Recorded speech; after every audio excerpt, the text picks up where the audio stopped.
तो एक बार फिर से बिहार स्पेशल के अंतर्गत आज हम गंडक नदी तंत्र को पढ़ने वाले हैं, तो ध्यान से समझिएगा। ये जो गंडक नदी है यह हिमालय क्षेत्र से निकलती है और हिमालय क्षेत्र से निकलने वाले नदियों की जितनी भी विशेषताएं होती हैं यह इसमें मौजूद हैं।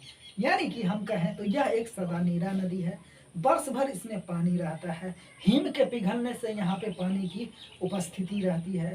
साथ ही इस नदी का भी एक धार्मिक महत्व है, जैसे कि यहाँ पे शालिग्राम पत्थर पाया जाता है जो कि विष्णु भगवान के रूप माने जाते हैं। साथ ही यहाँ पे जो पितृ तर्पण होता है, जिसको कि अपने मरे हुए पूर्वजों को, अपने बाप दादाओं को जो लोग एक तर्पण देता है यानी पूजा करता है इस प्रकार से जल दे करके, वह यहाँ पे किया जाता है। तो इस प्रकार से इस नदी का धार्मिक महत्व होने के साथ ही साथ यहाँ पे कई सारे बहुउद्देशीय परियोजना भी चलाया गया है, खास करके सिंचाई के लिए कई नहर निकाले गई हैं। उसके बाद विद्युत उत्पादन के लिए यहाँ पे 15 मेगावाट का एक जो है विद्युत संयंत्र लगाया गया है। तो इस प्रकार से यहाँ पे जितने भी एक नदी की विशेषताएं होती हैं वो ऑलरेडी मौजूद हैं और इससे कई सारे बहुउद्देशीय परियोजना ऑलरेडी ही चलाए जा रहे हैं। और यूपी बिहार का एक सीमा का निर्धारण करने वाला यह नदी है, इसलिए इसका महत्व ज़्यादा है बीपीएससी एग्जाम के नज़रिए से। तो इस बात को आप ध्यान में रख करके बढ़िया से इस बात को समझिए। चलिए आगे चलते हैं, डायग्राम के माध्यम से इसको समझने का कोशिश करते हैं। ये हो गया आपका नेपाल हिमालय। नेपाल हिमालय, नेपाल हिमालय में ही आता है अन्नपूर्णा की पहाड़ी, अन्नपूर्णा पहाड़ी। तो अन्नपूर्णा पहाड़ी ये यहाँ पे है और यहाँ पे आपका है तिब्बत। क्लियर? ये देखिए नेपाल हिमालय का एक भाग है अन्नपूर्णा की पहाड़ी। क्लियर? और यहाँ से दो जगह है, एक का नाम है कुतांग और दूसरे का नाम है मानंग मोट। तो कुतांग और मानंग मोट से दो जलधाराएं निकलती है। क्लियर? और ये दोनों जलधाराएं आपस में चल करके एक हो जाती है। साथ ही इस वाले भाग से कई सारे और जलधाराएं मिलकर के इससे मिलती हैं। क्लियर? हमने ये बोला कि अन्नपूर्णा पहाड़ी के बगल में दो जगह है, मानंगमोट और कुतांग।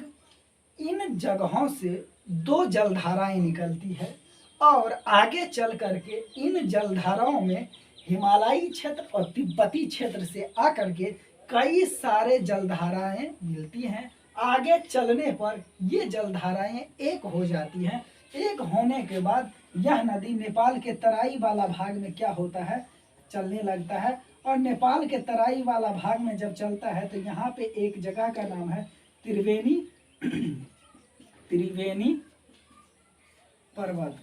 त्रिवेणी पर्वत से पहले इसमें एक नदी आके मिलती है जिसका नाम है त्रिशूल गंगा। ये हिमालय वाला भाग से एक नदी आती है और यहाँ पे मिलती है, इस नदी का नाम है त्रिशूल गंगा। क्लियर? त्रिशूल गंगा त्रिवेणी पर्वत से पहले मिलती है। अब इसके बाद ये नदी क्या होता है, सीमा बनाते हुए ये यूपी और बिहार का सीमा बनाती है। ये यहाँ पे हम डायग्राम बनाते हैं। क्लियर?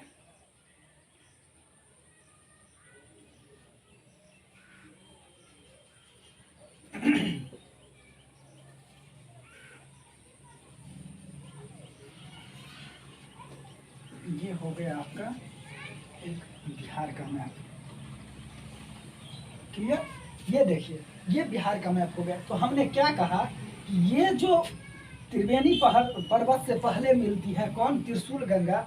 त्रिशूल गंगा मिलने के बाद इस जल का वेग काफी और जो है वो तेज हो जाता है और इस प्रकार से यूपी और बिहार का सीमा बनाते हुए ये नदी ऐसे ऐसे चल करके ये है आपका गंगा नदी। और ये पटना के पहलेजा घाट, यहाँ पे है पहलेजा घाट। पहलेजा घाट के पास ये गंगा में मिल जाती है। ये देखिए इस वाले भाग को बोलते हैं यहाँ पे, यह है महाराजगंज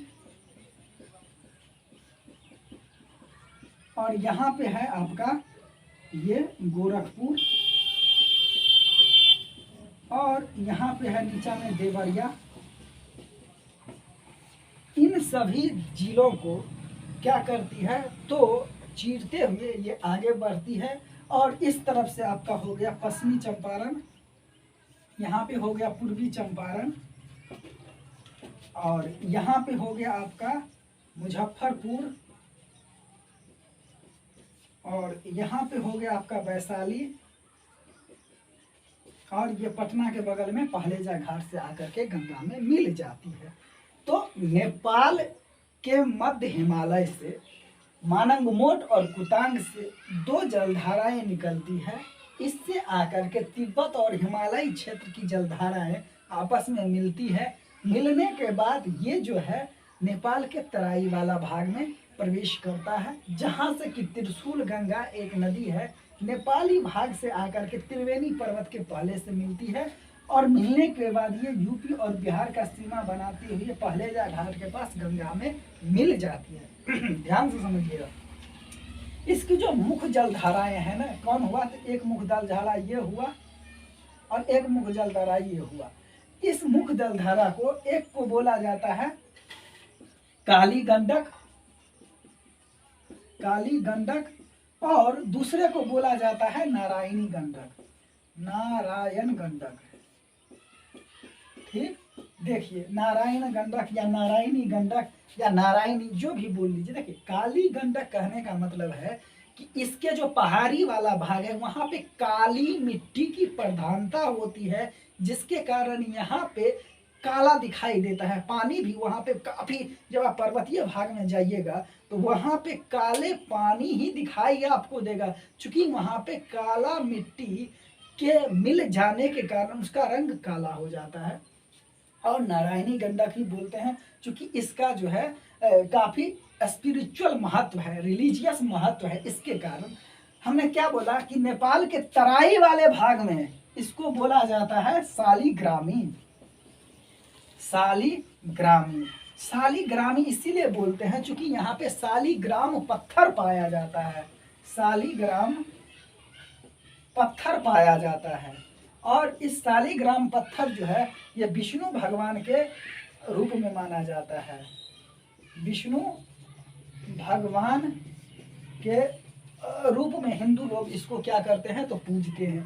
तो इस प्रकार से गंडक नदी का महत्व एक हिंदू परंपरा में है, और साथ ही यहाँ भी कई सारे बहुउद्देशीय परियोजना, सिंचाई हो गया, फिर आपका बिजली उत्पादन हो गया, मत्स्य पालन हो गया, और भी जल से संबंधित जितने भी योजना परियोजना है वो यहाँ पे इससे उपयोग में लाया जा रहा है गंडक नदी के द्वारा। इस प्रकार से इन ब्रीफ जो है इसके फैक्ट को देख लेते हैं। तो जैसे नेपाल में इसको सप्तगंडकी बोलते हैं, क्यों? क्योंकि कई सारे 7 धाराएं यहाँ के मुख्य रूप से तिब्बत, अन्नपूर्णा पहाड़ी और हिमालय वाले क्षेत्र से कई जलधाराएं आकर के, जो कि मानंगमोट और कुतांग में जो मुख्य जलधाराएं निकलते हैं उससे आकर के मिलती है और आगे बढ़ते हैं, इसीलिए इसको सप्त गंडकी बोला जाता है। मुख्य जलधारा को जैसे कि हमने बात किया कि नारायण गंडक और काली गंडक या नारायणी बोला जाता है। नेपाल के तराई भाग में इसको शालिग्राम बोलते हैं, क्योंकि यहाँ पे शालिग्राम पत्थर पाया जाता है और ये विष्णु भगवान के रूप में इसको मानते हैं। इसके सहायक नदी है त्रिशूल गंगा, जो कि हमने बात की त्रिवेणी पर्वत से पहले नेपाली वाले भाग से आकर के मिलती है इस त्रिशूल गंगा। क्लियर? आगे यूपी बिहार की ये सीमा बनाती है। यूपी का मुख्य रूप से महाराजगंज हो गया। यूपी का हमने क्या कहा कि यूपी का आपका हो गया महाराजगंज, फिर हमने बात किया गोरखपुर, और फिर हमने बात किया देवरिया। ये जिला यहाँ पे इससे सीमा बनाती है। और बिहार का हमने बात किया कि पश्चिमी चंपारण, पूर्वी चंपारण, मुजफ्फरपुर, वैशाली, और अंतिम में ये पटना के पहलेजा घाट के पास ये गंगा में आकर के मिल जाती है। फिर ये कुल लंबाई इसकी है 1310 किलोमीटर। इस नदी की कुल लंबाई कितनी है तो 1310 किलोमीटर। इस नदी की कुल लंबाई कितनी है 1310 किलोमीटर। और प्राचीन नाम जो है इसका बूढ़ी गंडक या सिकराना है। प्राचीन नाम गंडक नदी का क्या है तो बूढ़ी गंडक या सिकराना है, जो कि मुंगेर के समीप गंगा से मिलती है। ये है यहाँ पे मुंगेर, और यहाँ पे आकर के ये गंगा से आकर के मिलती है। क्लियर। तो इस प्रकार से गंडक नदी के बारे में हमने समझा। अब आगे चलते हैं। गंडक नदी परियोजना। गंडक परियोजना भारत और नेपाल सरकार की एक संयुक्त परियोजना है और यह मुख्य रूप से दिसंबर 1929 में इसका समझौता हुआ था। उसके बाद 1960 में इस पर काम शुरू हो गया। 1970 के समय में क्या हो गया, यहाँ पे एक भैंसा लोटन नामक जगह है, भैंसा लोटन नामक जगह जो कि पश्चिमी चंपारण में है। यहाँ पर एक बहुत बड़ा सड़क पुल का निर्माण किया गया और साथ ही साथ सड़क पुल के बन जाने के बाद लगभग 838 मीटर का एक बैराज बना, जिस बैराज का आधा भाग नेपाल में और आधा भाग बिहार में पड़ा। 1972-73 में इस बैराज का जब निर्माण हो गया था तो 1972-73 में यहाँ से दो नहरें निकाली गई। एक का नाम रखा गया पूर्वी नहर और दूसरे का नाम रखा गया पश्चिमी नहर। पूर्वी और पश्चिमी नहर से कुल मिलाकर के बिहार, नेपाल और उत्तर प्रदेश के लगभग 15 लाख हेक्टेयर भूमि के लिए सिंचाई का जल उपलब्ध करवाया गया। आइए ड्रामेटिकली इस बात को समझने का प्रयास करते हैं। ये देखिए, ये है गंडक नदी। गंडक नदी कैसे निकलता है, कैसे आगे बढ़ता है, कैसे इसकी ये सहायक नदी है, बात क्लियर है।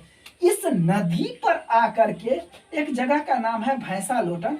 भैंसा लोटन नामक जगह पे यहाँ पे एक सड़क पुल का निर्माण हो गया। ये क्या है, तो ये है एक सड़क पुल। कहाँ पे, तो भैंसा लोटन जगह का नाम है। ये भैंसा लोटन कहाँ है, पश्चिमी चंपारण में। क्लियर। इस सड़क पुल का निर्माण कब हुआ, 1970 ईस्वी में। बात क्लियर है।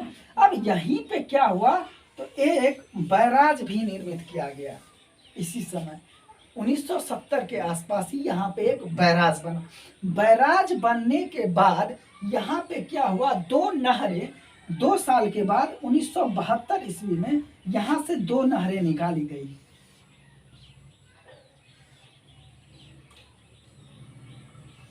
क्लियर। यहाँ से भी एक नहर निकाली गई। इस नहर का नाम दिया गया पूर्वी नहर और इस नहर का नाम दिया गया पश्चिमी नहर। साथ ही साथ यहाँ पे एक और छोटा नहर निकाला गया जो कि नेपाल के जो भैरवा जिला और रौतहार जिला है, तराई भाग वाला जिला, उसको सिंचाई साधन उपलब्ध करवाने के लिए। ये जो पश्चिमी मुख्य नहर है इसकी लंबाई लगभग है 192 किलोमीटर। क्लियर। ये जो पश्चिमी मुख्य नहर है, इस पश्चिमी मुख्य नहर से जैसे यूपी हो गया, बिहार हो गया और यहाँ पे नेपाल हो गया। नेपाल के मुख्य रूप से भैरवा एवं राउतहार, ये 2 जिले के लिए सिंचाई का साधन उपलब्ध करवाया गया। उत्तर प्रदेश के लिए आपका हो गया महाराजगंज, फिर गोरखपुर और देवरिया। साथ ही बिहार का हो गया गोपालगंज, उसके अलावा सिवान और उसके अलावा सारण। इतने जिलों में जल जो है सिंचाई के लिए पहुंचाया गया। कौन कौन, नेपाल का भैरवा और रौतहार जिला, उत्तर प्रदेश में महाराजगंज, गोरखपुर और देवरिया जिला, बिहार में गोपालगंज, सिवान और सारण जिला। आइए पूर्वी नहर पर आते हैं। पूर्वी नहर पर मुख्य रूप से कई सारे जिलों में सिंचाई के लिए पानी उपलब्ध करवाए गए, जैसे कि पश्चिमी चंपारण, जैसे कि पूर्वी चंपारण, जैसे कि मुजफ्फरपुर, जैसे कि वैशाली। इन सभी जिलों में सिंचाई के लिए नहरें का पानी वहां तक पहुंचाया गया। साथ ही साथ इसके होने के बाद यहाँ पे 2 विद्युत उत्पादन गृह भी बनाए गए। 2 विद्युत उत्पादन गृह का निर्माण किया गया, जिससे नेपाल और बिहार, इनको यहाँ पे विद्युत जो है वो मिलने लगा। अर्थात ये तो बना ही बैराज, बैराज बनने के बाद नहर बना, नहर बनने के बाद 2 उत्पादन विद्युत गृह भी बनाया गया, जिससे कि बिहार और नेपाल में उसके आसपास के जिलों में वहाँ पे विद्युत जो है पहुँचाया जाता है। तो ये था एक गंडक परियोजना से संबंधित एक डिटेल एनालिसिस, और गंडक नदी तंत्र के बारे में भी हमने इन डिटेल एनालिसिस किया है। तो यहाँ से क्वेश्चन आपको मिलेगा ही बीपीएससी में, तो बहुत ही शिद्दत से इसको एक बार और आप रिवीजन कर लीजिएगा। मिलते हैं नेक्स्ट टॉपिक के साथ, आज के लिए इतना ही। बहुत बहुत धन्यवाद, थैंक यू।